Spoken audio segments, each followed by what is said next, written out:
Fred Vautour started working the graveyard shift as a janitor at Boston College 15 years ago, and tuition benefits put his children through college. Kayana Szymczak for The New York Times, Washington. The moment the last of Fred Vautour's 5 children walked across the stage as a Boston College graduate was priceless.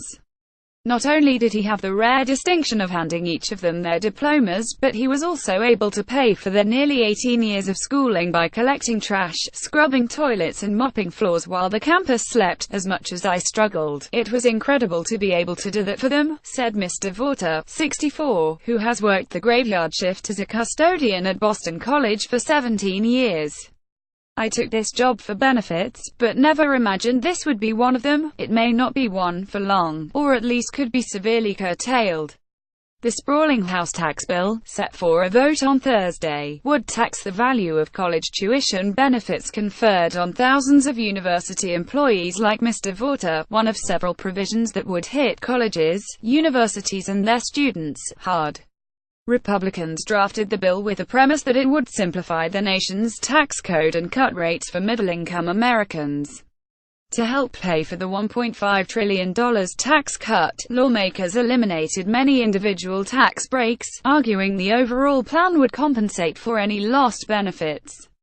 The result, while many families and businesses would see tax cuts, a large percentage of undergraduates and graduate students would see their tax bills increase, some dramatically.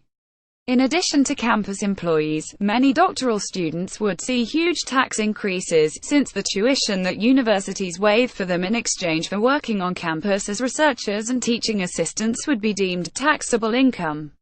At expensive research universities like Stanford and Harvard, the new tax bills could swamp graduate student stipends.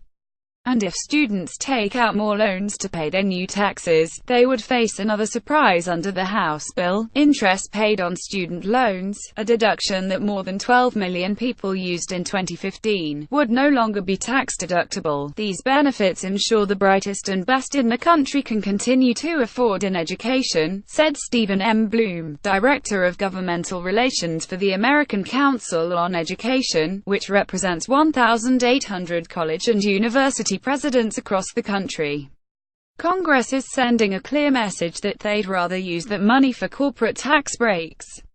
The sprawling House tax overhaul would tax the value of college tuition benefits conferred on thousands of university employees like Mr. Vautour that helped him send his 5 children through Boston College.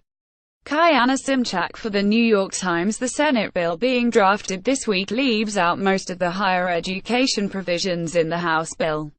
The Senate bill also retains other smaller tax credits and benefits that the House sought to repeal, such as a non-taxable annual grant of up to $5,250 that employers can offer their employees. All told, the House's Tax Cuts and Jobs Act would reduce tax benefits and savings for college students by $65 billion over the next decade, according to an estimate by the Education Council.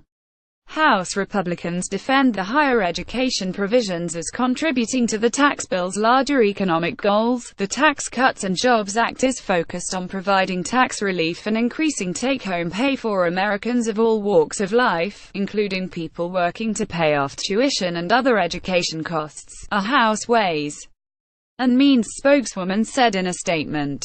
By increasing household income, the bill overall would provide more Americans with more opportunities of their choosing, including continuing education, said a spokesman for the House Committee on Education and the Workforce.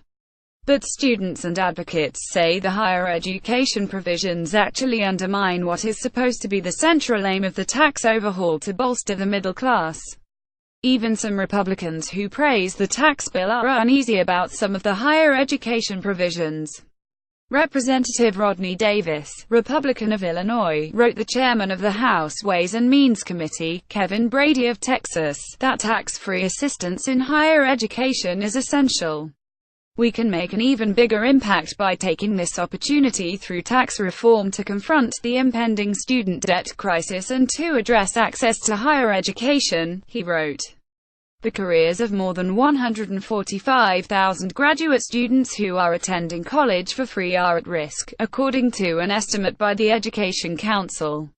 For these students, who are often living on minimum wage stipends, working long hours, studying and attending classes, repealing the tuition tax break could have dire financial consequences. For Dasen Waters, 26, who is in his fourth year of pursuing a doctorate in physics at Carnegie Mellon University, the House bill would impose about a $7,000 tax increase. "If I had to pay it, it would have been a killer," said Mr. Vautour of his children's tuition. Kayana Szymczak for the New York Times. In Mr. Waters' program, the Mellon College of Science grants students an annual stipend of $29,400 and a $43,000 tuition waiver. Under the current proposal, their taxable income would rise from $19,000 to $61,000. That would effectively cut students' net stipend by nearly $10,000 a year. "I already feel like I'm less of a student and more of an employee," said Mr. Waters, who says that his day mostly consists of research, and that includes living paycheck to paycheck. "If I had to absorb this, I definitely wouldn't be able to continue pursuing a degree," he said. Such an increase would force him out of school, and possibly out of a career. "It's pretty unheard of to do anything in physics and not have a doctoral degree," Mr. Waters said.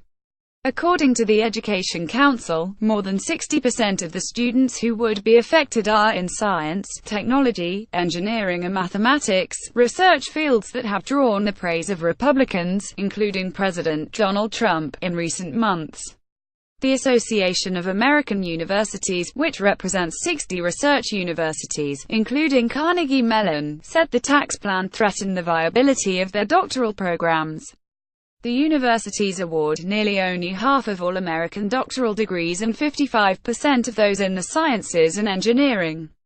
Its president, Mary Sue Coleman, said the tax proposals will have dire consequences for Americans who rely on research universities for undergraduate and graduate education. If approved, the tax plan could take effect January 1, a fast approaching deadline for the thousands of families who would face unanticipated tuition bills. "If I had to pay it, it would have been a killer," said Mr. Vautour.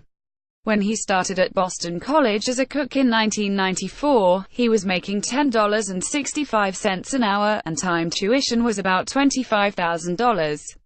His salary has doubled after 18 years, and so has the college's tuition, which now stands at $52,500.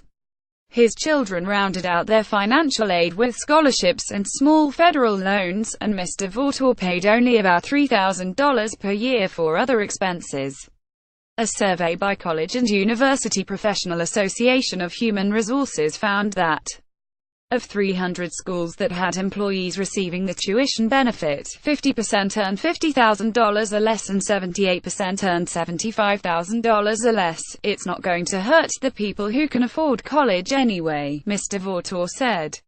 "These kinds of benefits, they're either for the rich or the poor. It's always the in-between people who get screwed."